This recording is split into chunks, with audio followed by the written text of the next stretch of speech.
The Reverse Walker of the Mirror World. Prologue: The Shattered Reflection. Nathan had always felt a strange connection to mirrors. Ever since childhood, he would sometimes catch glimpses of things that shouldn't be there, reflections that moved a fraction of a second too late, or his mirrored self staring back at him with a slightly different expression. He dismissed it as his imagination, but deep down, a part of him knew there was something more. It wasn't until his 25th birthday that he discovered the truth. That evening, as he stood before the antique mirror in his grandmother's attic, something changed. The mirror shimmered like the surface of a disturbed pond, and instead of his reflection, he saw a world beyond, one that looked like his own, yet disturbingly different. The room behind the glass was flipped, every object mirrored, but more than that, the air seemed heavier, the colors slightly off, as though drained of warmth. And then, without warning, his reflection reached out. Before he could react, a cold, invisible force pulled him forward, and he fell, through the mirror, through reality itself. Chapter 1: The Reverse World.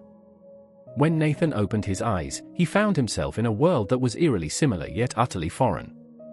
The air smelled metallic, like rain before a storm. He was in his own bedroom, but everything was reversed. Even the writing on his bookshelves was backwards, the letters forming unreadable words. Then he heard voices. Stepping cautiously out of his room, he saw people walking backwards down the streets outside his apartment window. Time itself seemed to move in reverse, water flowed back into taps, fires shrank into sparks before vanishing, children uncried their tears. Conversations made no sense, words came out backward, like an old tape being rewound. Nathan felt dizzy, his mind struggling to process this bizarre reality. But what truly disturbed him was when he looked at his own reflection in a nearby shop window. It wasn't just a mirror image. The man staring back at him was him. But different. His doppelganger had cold, calculating eyes, and he was smirking. Then, without moving his lips, the reflection spoke inside Nathan's mind. "You are not supposed to be here." Chapter 2: The Price of Crossing Worlds. Nathan stumbled back, his heart hammering. How was his reflection speaking to him? You're me," he stammered. The reflection tilted its head. "I am better than you," it said.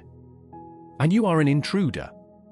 Nathan suddenly felt an unbearable pressure in his skull. Memories flickered like dying embers, his childhood home, his parents' faces, the sound of laughter, and then they were gone. He gasped as he realized something terrible. Every time he crossed into this world, he lost a piece of himself. His doppelganger chuckled. "Ah, you noticed? Good. That means you're not completely useless yet."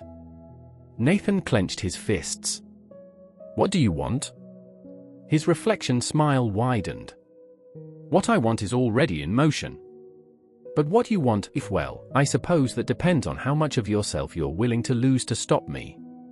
With a snap of his fingers, the mirror world began to tremble.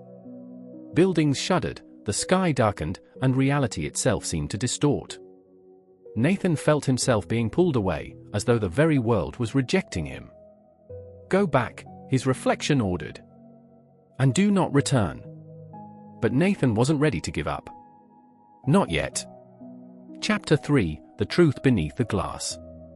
Back in the real world, Nathan jolted awake in his bed, drenched in sweat. For a moment, he wondered if it had all been a nightmare. But then he noticed something horrifying. His reflection was still smirking. He scrambled to his feet, heart pounding. This wasn't right. This wasn't his world anymore, was it? Desperate for answers, he began researching ancient legends, myths, anything that could explain what was happening. Deep within old texts, he found scattered mentions of the reverse walkers, those who could traverse between the two worlds. But the texts all carried the same warning. One side must always dominate. If balance is lost, reality collapses. And then he found something even more chilling. If the mirror self replaces the true self, the world shall belong to the reflection. Nathan's blood ran cold. His doppelganger wasn't just a shadow of himself.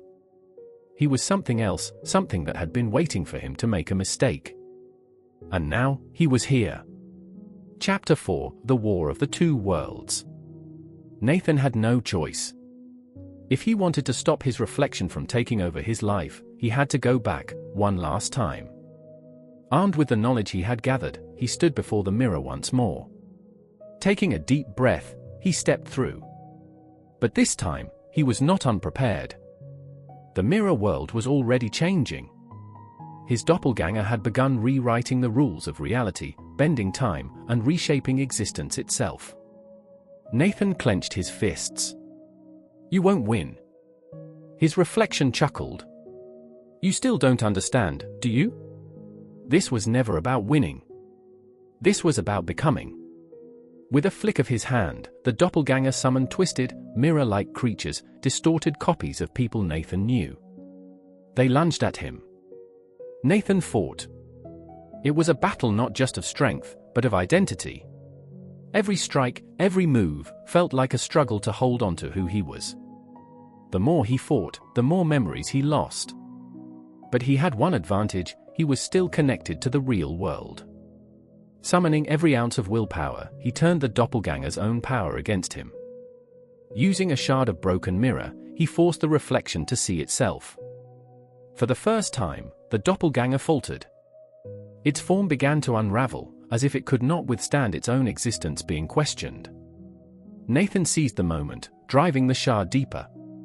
With a final, deafening shatter, the mirror world collapsed. Epilogue: The Face in the Glass. Nathan woke up in his apartment, gasping for air. The mirror lay in pieces on the floor. His reflection, his true reflection, looked back at him with exhausted, but familiar eyes. He was back. But as he stood there, catching his breath, a single thought gnawed at him. Did he truly defeat his reflection? Or had the real switch already happened? He leaned closer to the mirror. And his reflection smiled first. The Prisoner of the Stars. Prologue: The Mission That Never Ended. Captain Elias Mercer had spent most of his life reaching for the stars. He was no stranger to the vast, silent abyss of space, where time lost meaning and the only companions were the blinking lights on his control panel. His latest mission was supposed to be routine, a deep space survey of a newly discovered system beyond the reaches of known charted space. The voyage had taken him further than any human had ever gone before, past the dying embers of ancient stars and the frozen graves of long-forgotten planets. His ship, the Andromeda's Echo, was built for endurance, designed to withstand the infinite silence of space. But nothing had prepared him for this. A sudden gravitational anomaly pulled his ship toward a massive, burning celestial body, a star unlike any he had seen before. Its light was not the warm, golden glow of Earth's sun, nor the searing blue of young stars. Instead, it pulsed with a strange, spectral silver light, flickering like the breath of something alive. Before he could react, the Andromeda's Echo was caught in its invisible grasp. Chapter 1: A Star That Should Not Be. The ship's alarm screamed in protest. Elias wrestled with the controls, trying to break free from the star's gravitational pull, but it was as if an unseen force had locked onto him, dragging him inexorably toward the burning giant. The navigation system failed. The engines roared in defiance, but they were useless against the sheer pull of the anomaly. The last thing he saw before impact was the star's surface splitting open, like an eye blinking awake. And then everything went dark.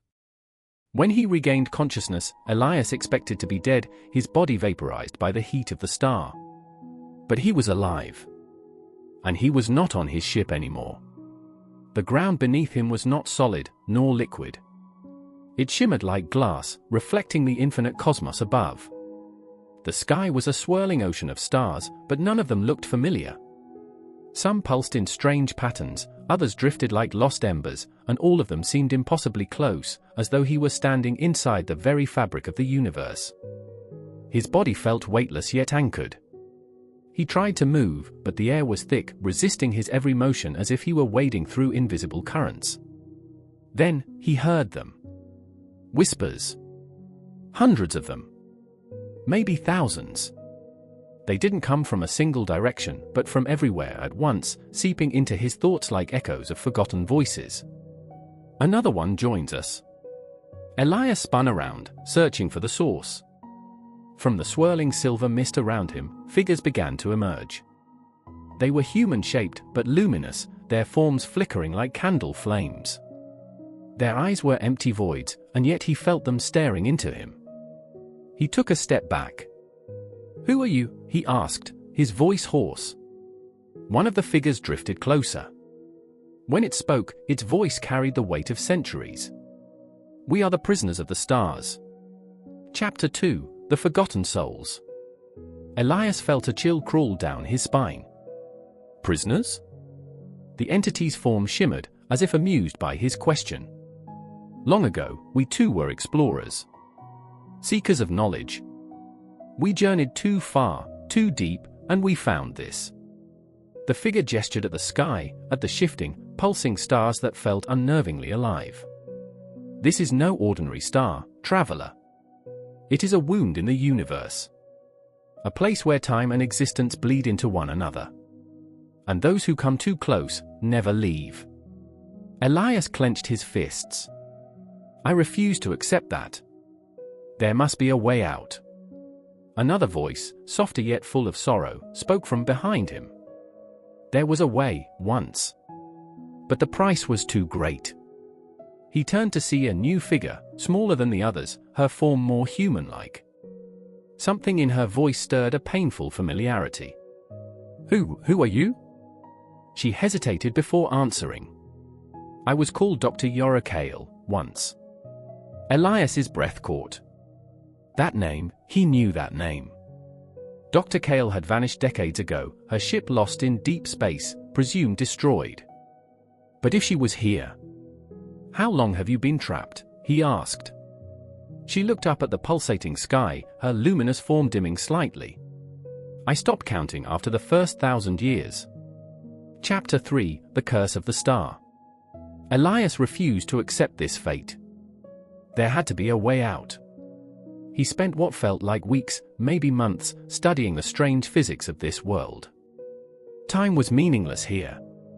He didn't grow hungry or tired, but he could feel something changing inside him. His body was becoming lighter, less real. The longer he stayed, the more he was becoming like them. Then, one day, he made a discovery. The star wasn't just a prison. It was a cycle. It absorbed those who came near, but every so often, it would release a fragment of itself, a piece of its cosmic soul, to be reborn into the universe. A star's death, a new star's birth. If he could hijack that cycle, if he could fuse his essence with one of those fragments before it was expelled, he might be able to escape. But there was a cost. Only one soul could leave. He turned to Yora. Come with me.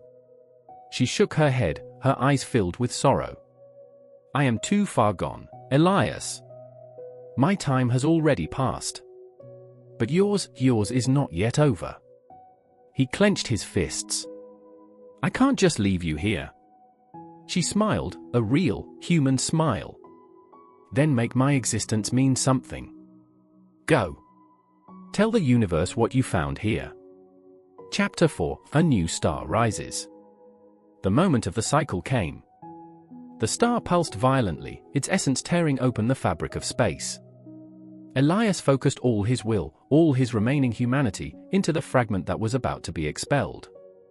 As the light engulfed him, he heard Yora's voice one last time. Don't forget us. Then, blinding, burning, infinite light. Epilogue: The Man Who Fell from the Stars.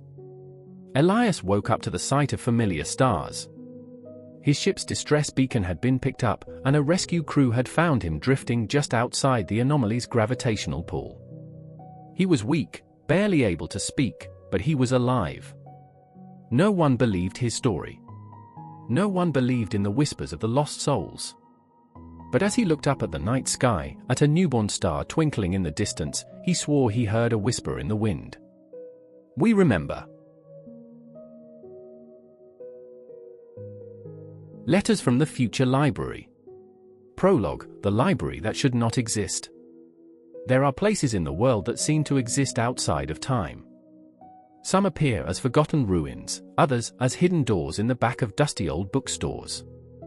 But the strangest of all is the library that no one remembers entering, yet always knows how to leave. Elliot Whittaker first stumbled upon it on a cold October evening.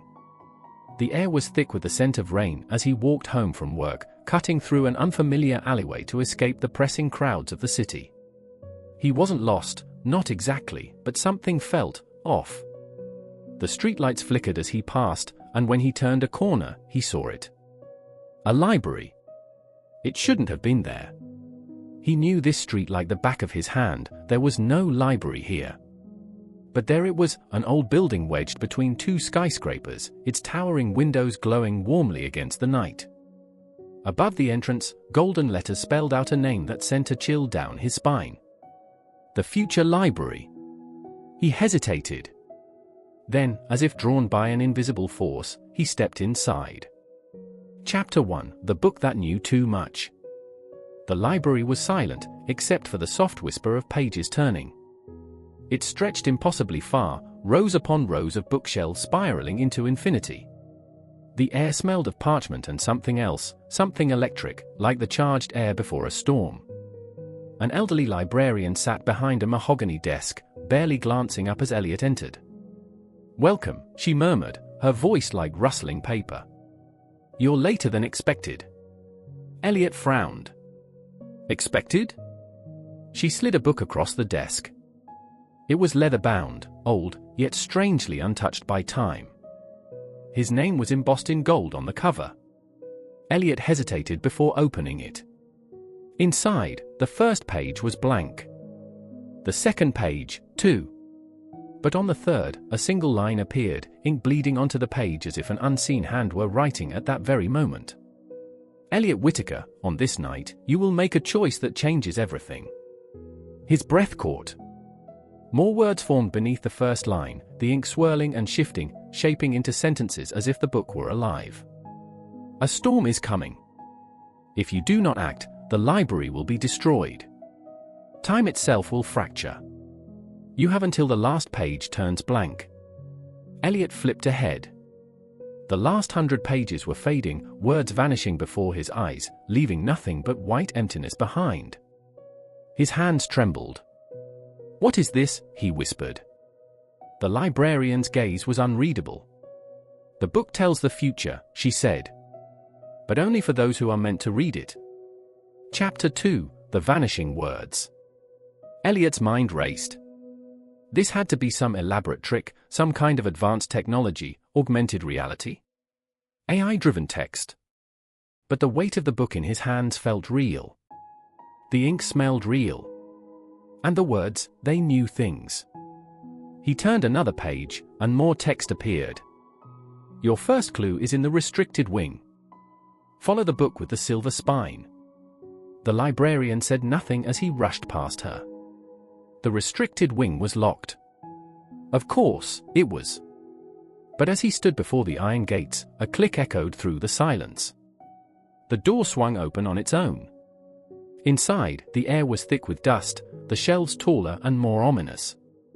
Elliot scanned the books until his eyes landed on it, a single book with a gleaming silver spine. He pulled it free. The title sent ice through his veins. The Fall of the Future Library. He flipped to the first page. It was dated tomorrow. And it detailed, in excruciating detail, the destruction of this very library. Chapter 3: The Crisis Unfolds. The walls trembled. Books flew from shelves as if an unseen force was shaking the foundations of reality. Elliot stumbled backward. The words on the pages shifted, changing before his eyes. "You are not alone." A whisper echoed through the restricted wing. He turned. A shadow moved between the shelves. No, not a shadow. A figure, hooded, flickering like a projection between the present and something else. The librarian's voice rang through the chamber. "Close the book." But Elliot hesitated. The figure stepped closer, and as it did, the world blurred. For a fraction of a second, he wasn't in the library anymore. He saw flashes. Visions of himself, standing in ruins, holding the book as pages turned to dust. Then he was back. The hooded figure whispered, "The library is a paradox. It exists because it has always existed. If the book reaches its final blank page, time unravels. Everything resets. Elliot's grip tightened. So how do I stop it? The figure hesitated. Then, slowly, it raised its hand and pointed. To the librarian. Chapter 4, The Keeper's Secret. Elliot turned to face the librarian. She was smiling. The library survives, she said softly, as long as someone is willing to take my place. He staggered back. What? She gestured to the book. That is your final choice. Let the pages fade, and time will restart. But take my role, and the library will remain. The future will remain. The book trembled in his hands. The words on the final page were almost gone. One last sentence remained. Your time has come, Elliot. Chapter 5, The Decision That Was Never Made.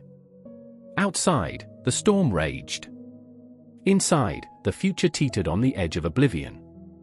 Elliot looked at the librarian, at the endless shelves of knowledge, of futures that had not yet happened.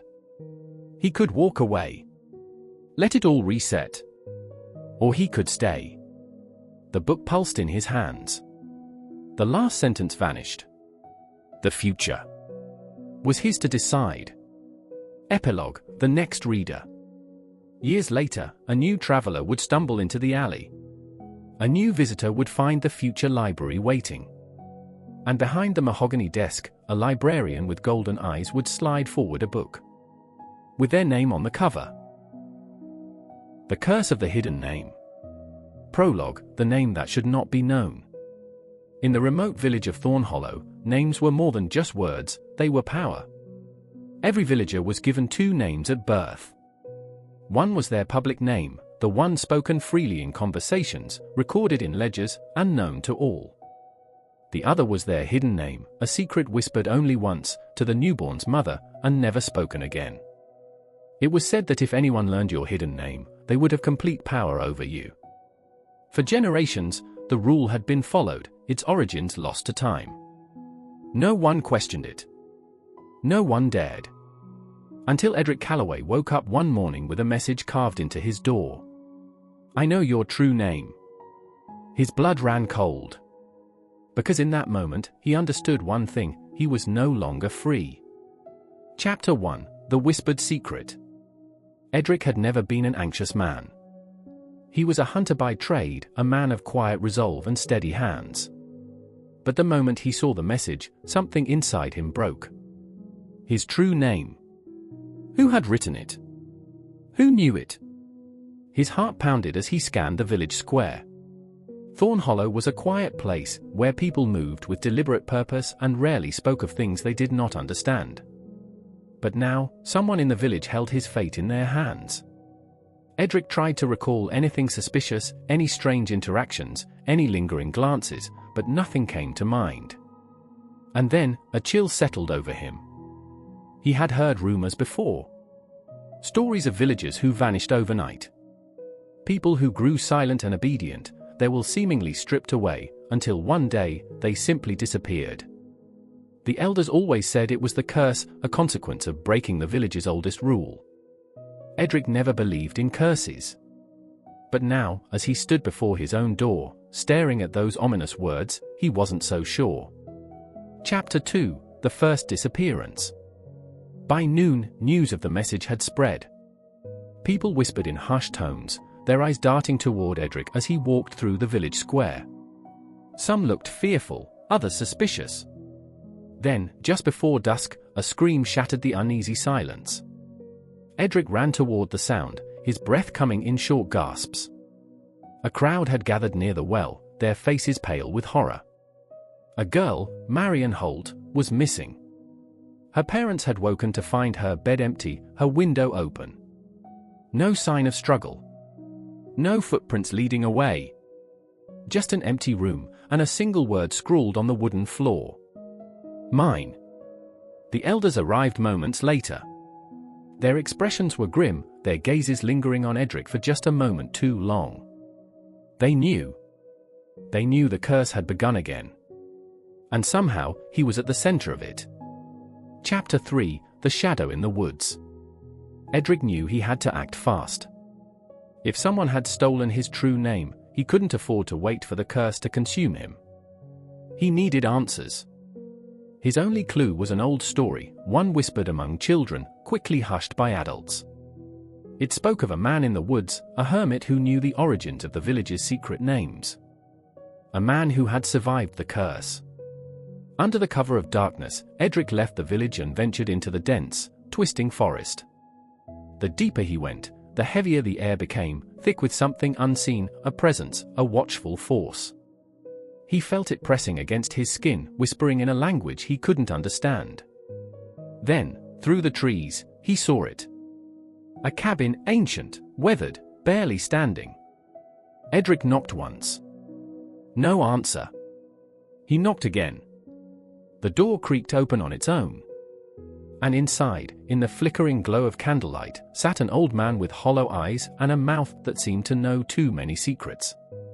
"I was wondering," the man rasped, "when you would come."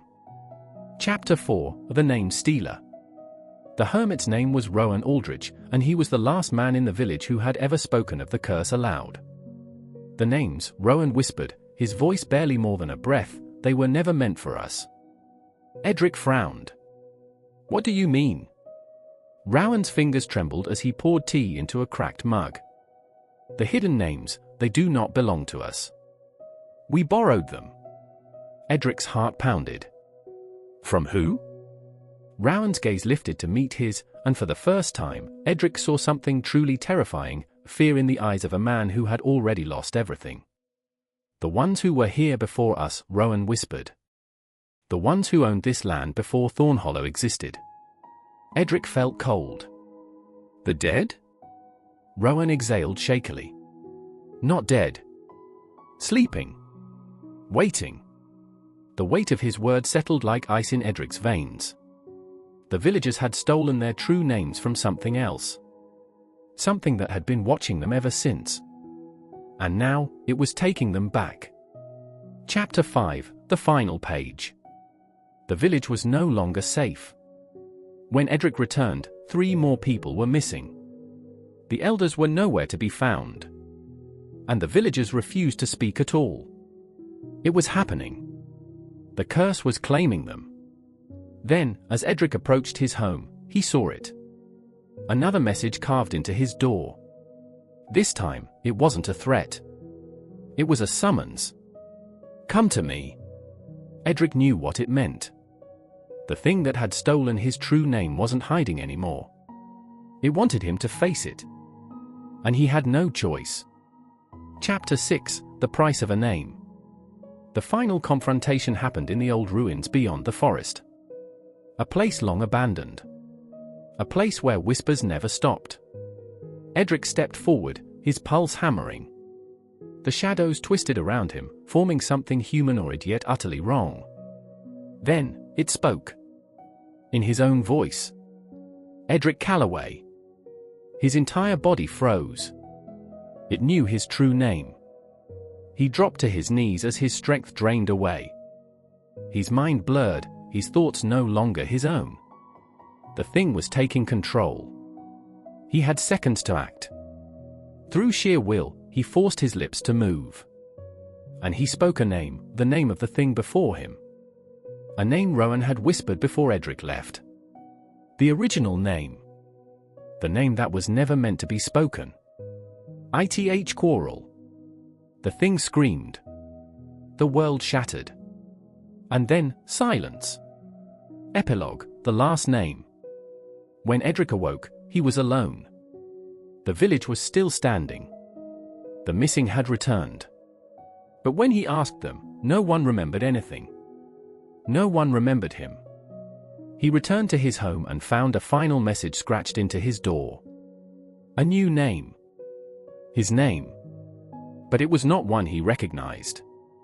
Because Edric Calloway was gone. And in his place, something else had taken root. The Moon's Last Will. Prologue: A Dying Light. The moon was disappearing. Not in the way the tides pulled at its surface, nor in the way shadows eclipsed its glow. It was fading, as if some unseen force was erasing it from the night sky, piece by piece. At first, scientists dismissed it as an optical illusion. Then came the reports from astronomers around the world, observatories capturing images of a waning moon that did not return. By the time half of it had vanished, panic spread. Theories flooded the media: a cosmic phenomenon, a supernatural event, an impending apocalypse. But no explanation fit. Until the letter arrived. It came not from NASA, not from world leaders or astrophysicists, but from an old, forgotten poet named Elias Varen. His message was brief. The moon is not just a rock in the sky. It is alive. And it has left us its final words. Chapter 1: The Poet and the Prophecy. Nathaniel Kane wasn't the kind of man who believed in omens. He was a writer, a realist, a man who dealt in facts, not fables. Yet something about the letter unsettled him. The name Elias Varen sparked recognition, a distant memory from his university days. A poet from another century, long dismissed as a madman, yet whose work had always carried a strange, prophetic edge. And there was a second detail, one that sent chills through Nathaniel's spine. The letter had been written decades ago. And yet, here it was, delivered to him today, as if the poet had known exactly when the moon would begin to die. Nathaniel scoured the letter for answers. There was only one clue. Seek the poem that was never meant to be read. It took him 3 days of digging through old archives before he found it, a forgotten manuscript, unpublished, hidden in the back of an ancient library. A single poem, titled The Moon's Last Will. Chapter 2: The Forgotten Poem. The poem was strange. Unlike Varen's other works, which often spoke of love and sorrow, this was a warning. It described the moon not as a celestial body, but as something sentient. A guardian, an observer, a keeper of secrets buried in time. And, in its final stanza, it foretold its own demise. When silver light begins to fade, and midnight skies no longer shade, the one who writes, the one who knows, shall walk the path where silence grows. Nathaniel's hands trembled as he read the final line. Because at that moment, the library lights flickered. And outside the window, where the moon should have been, there was nothing but blackness. Chapter 3: The Hidden Passage.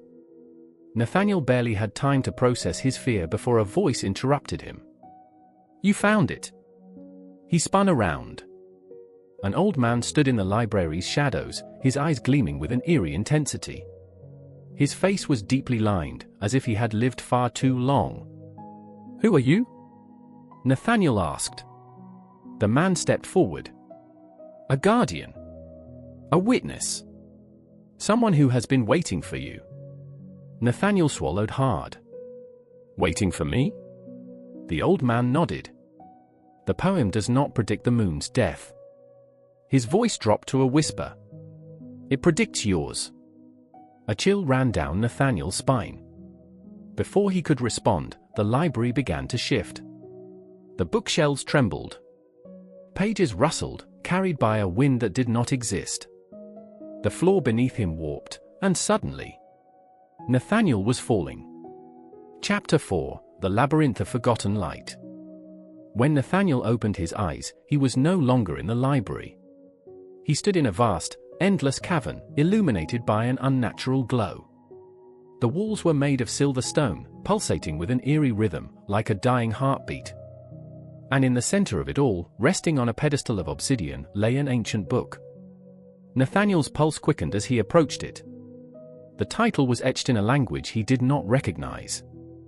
But the moment his fingers brushed the cover, the symbols shifted, reshaping themselves into words he could read. The Moon's Last Will.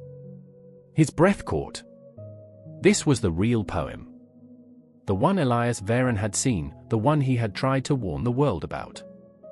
And as Nathaniel turned the pages, he realized the truth. The moon was not simply fading. It was being erased. Something was taking it away. Something that had been waiting for centuries. And worse, it had noticed him. Chapter 5: The Entity in the Dark. A whisper echoed through the cavern. Nathaniel froze. The air turned cold. The silver walls dimmed. Then, something moved. It was not human. Not even close. It emerged from the shadows like a distortion in reality itself, a figure wrapped in the void, with no eyes, no face. Only a presence. A presence that watched him. Nathaniel's hands clenched the book. He didn't know what this thing was, but somehow, he knew its name. It had been written in the margins of the poem, scribbled by Elias Varen himself. Nixeth, the Devourer of Light. Chapter 6: The Last Choice. Nixeth did not speak. It did not need to. Nathaniel felt its hunger. It was ancient, older than time itself. It had been feeding on the moon, piece by piece, consuming its essence. And now, it had found something new to devour. Him. Nathaniel turned to the book. There was one last passage, written in Elias Varen's shaky handwriting. The only way to save the moon is to take its place. Nathaniel's stomach dropped. He understood now. The moon was never just a rock in the sky. It had once been someone, a guardian who had taken the role before the void could consume the earth. And now, it needed a new guardian. It needed him. The moment he spoke the final line of the poem, his fate would be sealed. He would become the new moon. And the world would never know his name again. Epilogue: The Man Who Became the Moon. The next night, people around the world looked up in awe. The moon had returned. But if you looked closely, if you really looked, you would see something strange. A shadow in the light. A figure, barely visible, standing in the endless glow. Watching. Waiting. And if you listen to the wind on the coldest nights, you might hear the final whisper of a forgotten poet. The one who writes, the one who knows, shall walk the path where silence grows. And the moon smiled. The Dream Merchant. Prologue: A Whisper in the Night. There were stories, whispers exchanged in hushed voices under flickering streetlights, about a man who sold dreams. Not ordinary dreams. Not fleeting thoughts or vague imaginings. But real, tangible dreams. Dreams of forgotten pasts, of never-lived futures, of impossible second chances. No one knew his name. No one knew where he came from.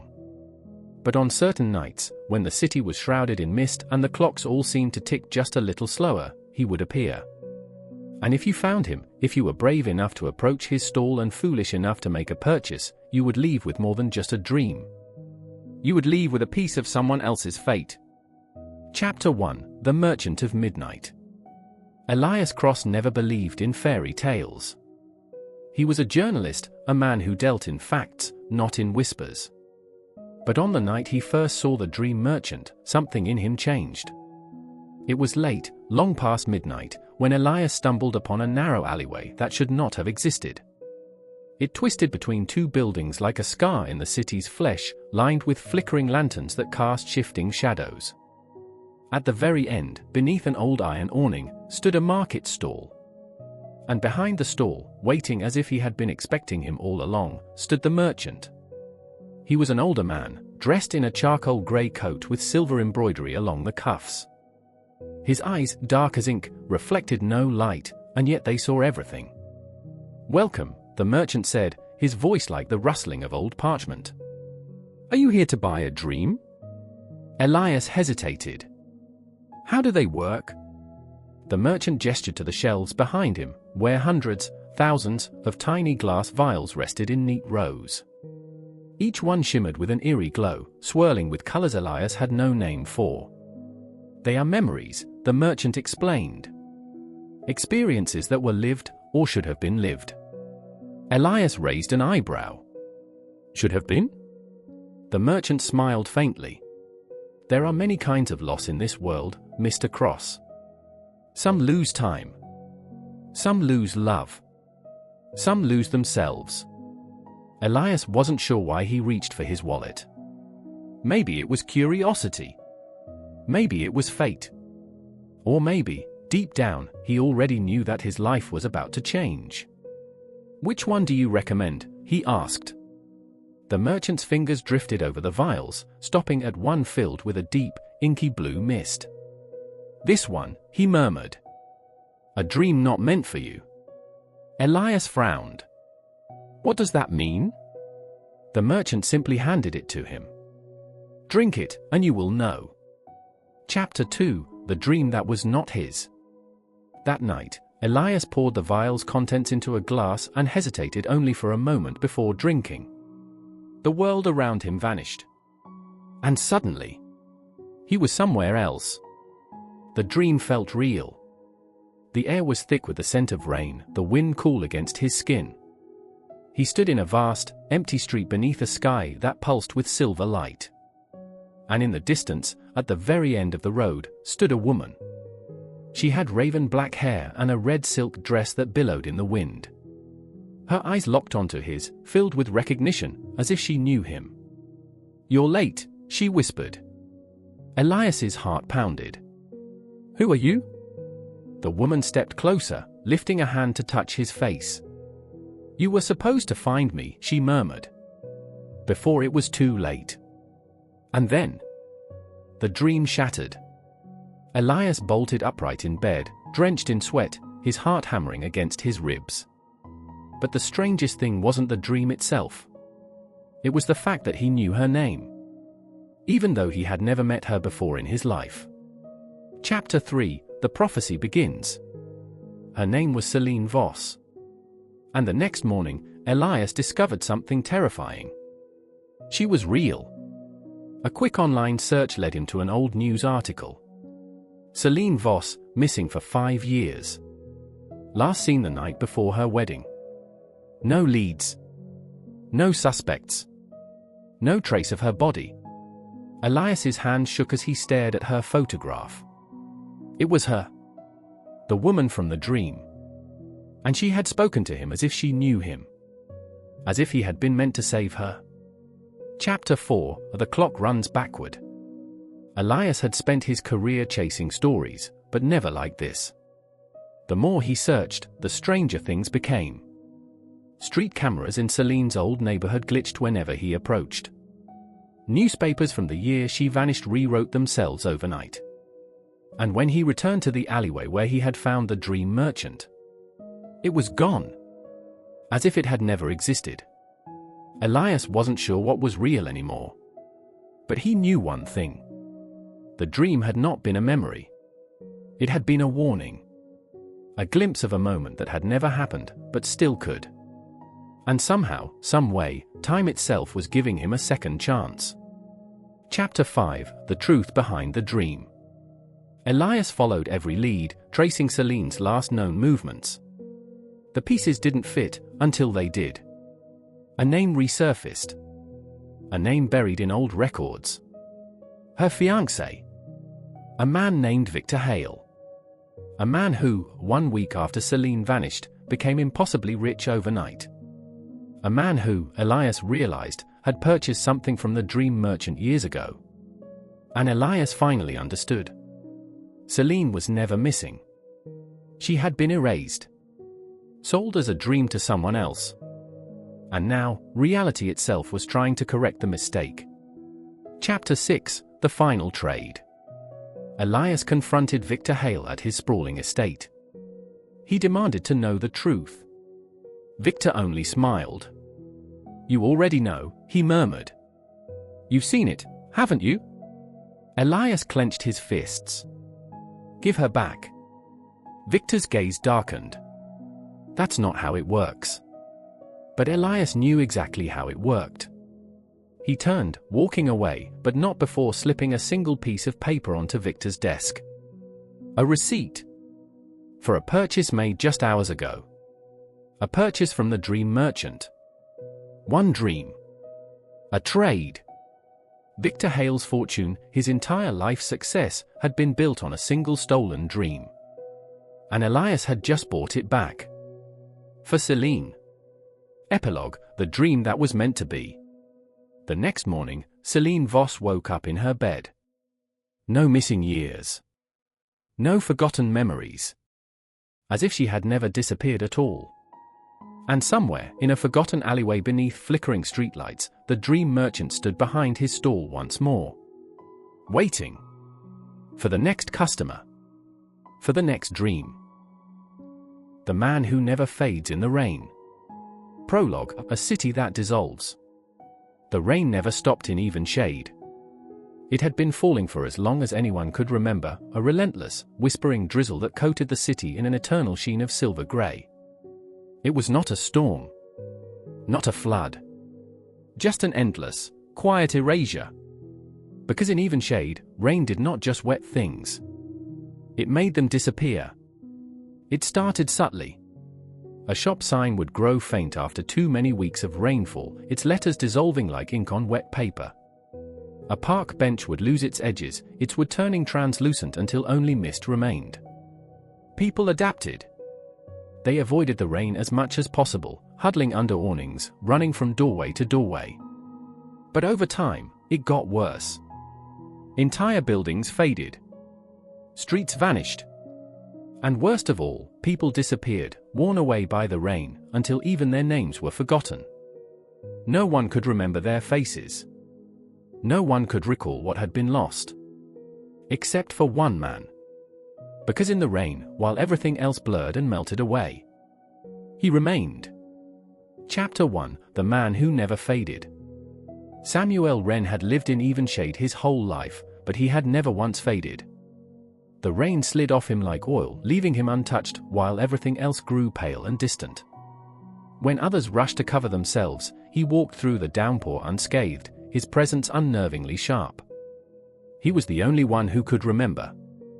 The only one who knew the names of the people who had vanished, the color of the buildings that had once stood, the words that had been written on long erased pages. But there was a cost. For every memory he kept, a piece of himself grew distant. His reflection in the mirror blurred at the edges. His voice grew quieter, as though the world itself was forgetting him. One day, he would be nothing but a memory. And then, nothing at all. Chapter 2, The Forgotten Woman. It was on a particularly heavy night of rain that Samuel found her. A woman stood in the middle of an abandoned street, her clothes soaked, her hair clinging to her face. But unlike everyone else, she did not seem to notice the rain. She was fading. Samuel had seen it before, how the edges of someone's body blurred, how their features grew indistinct. It was how the rain erased people, how it made them part of the forgotten. But she was still here. Still almost here. Samuel approached her cautiously. "You shouldn't be out in the rain," he said. The woman turned. Her eyes were hollow with recognition. "You can see me," she whispered. Samuel frowned. "Of course I can." She took a step forward, trembling. "No one has seen me for weeks." His breath caught. He had seen this before, people half erased, stuck between memory and oblivion. "Tell me your name," he urged. She hesitated. Her lips parted, then faltered. And Samuel realized with horror that she couldn't remember it. Chapter 3, The Rain's Curse. Samuel took the woman, whom he called Elara, to his apartment, where the rain could not reach her. But even inside, she was fading. When she sat in the chair, he could see the pattern of the fabric through her skin. When she spoke, her voice was a whisper, barely more than a memory trying to hold itself together. "I don't understand," she murmured. "Why can you see me?" Samuel hesitated before answering. "Because I remember." Elara studied him, her gaze sharp despite her fading form. "Then maybe you can help me remember who I was." Samuel exhaled slowly. "I'll try." He spent the following days digging through records, searching through old newspapers, asking those who had known her before she faded. But there was nothing. Not a single mention of her. As if she had never existed at all. And yet, here she was. Still clinging to the world, still refusing to be erased. Chapter 4, The Truth in the Rain. The more time Samuel spent with Elara, the more he began to notice something terrifying. The rain no longer ignored him. Where once it had slid off him harmlessly, it now clung to his skin, soaking into his clothes. He could feel its weight pressing against him, whispering at his edges, trying to blur him away. And the memories, his memories, were beginning to slip. He would forget small things at first. A book he had read. A street he had walked down.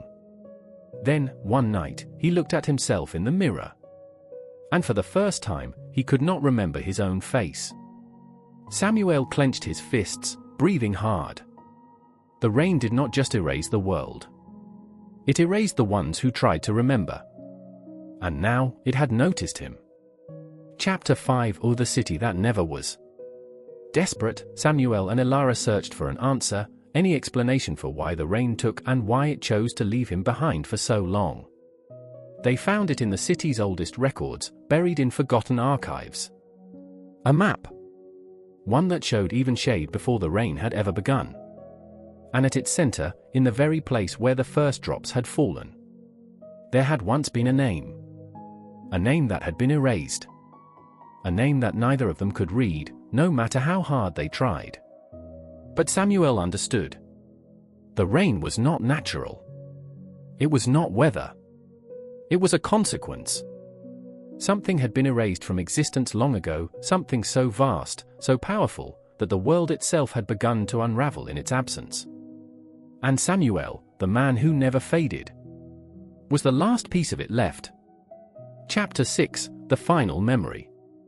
Elara held onto Samuel's hands as he began to fade. "I don't want to forget you," she whispered. Samuel smiled weakly. "Then don't." She clenched her fists. "There has to be a way to stop it." He shook his head. "The only way to stop it is for someone to remember." And suddenly, he understood the truth. The rain did not erase things completely. It only erased what no one remembered. He cupped Elara's face gently. "You can survive this." Her eyes were wet with something other than rain. "How?" He smiled softly. "By remembering me." And then, before she could stop him, he stepped out into the rain. Epilogue: The Woman Who Remembered. The rain fell as it always had. But when Elara awoke the next morning, she found that something had changed. The city was the same. The streets were the same. But Samuel Wren was gone. Not just missing. Not just forgotten. As if he had never been there at all. But Elara remembered. And because she did, he was not truly gone. Somewhere, in the quiet whisper of rain, in the spaces between memory and oblivion, he still existed. Not as a man. Not as a ghost. But as a name that would never fade. The Man Inside the Clock. Prologue: The Midnight That Never Ended. The old clock tower of Eldamere had stood for centuries. Its bells rang every hour with a deep, resonant chime that echoed through the cobbled streets. It was a sound so familiar that the townspeople hardly noticed it anymore. But there was a secret about the clock. Every time it struck the hour, the world paused for just a fraction of a second. No one noticed. No one remembered. Except for him. The Man Inside the Clock. Chapter 1: The Tower and the Secret. Oliver Gray had lived in Eldamere his entire life. He was a historian, a man fascinated by the old and forgotten. But nothing intrigued him more than the clock tower. It was older than the town itself, built from stone that seemed untouched by time. The mechanism inside, a vast, intricate system of gears, pulleys, and brass weights, was rumored to be unlike any other in the world. And yet, despite its age, it had never once stopped working. Not in over 500 years. Oliver had asked questions. The townspeople only shrugged. The clock had always been there. But no one knew who maintained it. Until one night, when Oliver saw the light. A dim, flickering glow from the highest window of the tower. Someone was inside. And Oliver was going to find out who. Chapter 2: The Man Who Fixed Time. The clock tower's doors had been locked for as long as anyone could remember. But that night, when Oliver pushed, They opened. He stepped inside, the scent of oil and old parchment thick in the air. A spiral staircase wound upward, disappearing into shadows. As he climbed, the ticking of the clock grew louder. It wasn't just a sound, it was a heartbeat, steady and unrelenting. At the top, he found the workshop. And in the center, hunched over an ancient desk covered in gears and timepieces, sat the man inside the clock. He was older than he should have been. His skin was lined like aged parchment, his hands stained with ink and brass dust. His coat was patched together from different centuries of fabric, as if time itself had woven it. He looked up when Oliver entered. And for a moment, time paused. Then, the old man sighed. "Ah. You shouldn't be here." Chapter 3, The Keeper of Time. His name was Augustine Vale, and he had been inside the clock for longer than he remembered. "I do not keep the clock running," he explained, his voice like rustling pages. "I keep time itself running." Oliver frowned. "That's impossible." Augustine chuckled. "Is it?" He gestured at the vast mechanism surrounding them. Every cog, every pendulum, every gear moved with a purpose. "The world is not as solid as people think," he continued. "It is stitched together with seconds and minutes, and time is full of cracks. If no one repairs them." He reached for a small, golden pocket watch on his desk and snapped it shut. The world outside the window froze. The wind stopped. The rain hung in the air, unmoving. Even the flickering candle beside him paused mid-flicker. Then, Augustine opened the watch again, and time resumed as if nothing had happened. Oliver staggered back. He struggled to find words. "This isn't possible." Augustine smiled faintly. "And yet, here we are." Oliver's heart pounded. If this man controlled time itself, what happened if he ever stopped? Chapter 4, The Fractured Hour. Oliver became obsessed. He returned to the tower night after night, watching Augustine work. He saw time's fractures, moments that splintered like cracks in glass, where reality frayed at the edges. And he saw how Augustine stitched them back together. But something was wrong. The old man was weakening. His hands shook. His breath grew labored. Time was becoming unstable. "The mechanism is failing," Augustine admitted one evening. "I am running out of time." Oliver's stomach tightened. "Then we fix it." Augustine gave him a sad smile. "It's not that simple." Because the clock wasn't just a machine. It was a contract. And whoever controlled it became part of it. Augustine had been bound to it for centuries, but now his time was ending. And someone had to take his place. Chapter 5, The Mistake That Broke Time. Oliver didn't believe in fate. He believed in choice. And when Augustine grew too weak to repair a crack in time, Oliver made his. He reached for the core of the clock, the central pendulum that controlled the entire system. And he touched it. The moment his fingers brushed the surface, everything shattered. Chapter 6, The Eternal Midnight. The world froze. Not for a second. Not for a moment. For good. The clock had stopped. And time had stopped with it. The city outside was trapped in eternal midnight. People stood frozen mid-stride. Lanterns flickered but did not burn out. The wind howled but never moved. The world had become a still life painting, a moment suspended in amber. And only Oliver could move. Because he was now part of the clock. And he was the only one who could fix what he had broken. Chapter 7, The Price of Time. The repair was not easy. Time had torn apart at the seams. Oliver saw fragments of lost moments, children playing in streets that no longer existed, lovers embracing before they were ever born, wars that had not yet begun. And among them, he saw himself. A shadow of his own future. A man who had been inside the clock for centuries. A man who would forget his own name.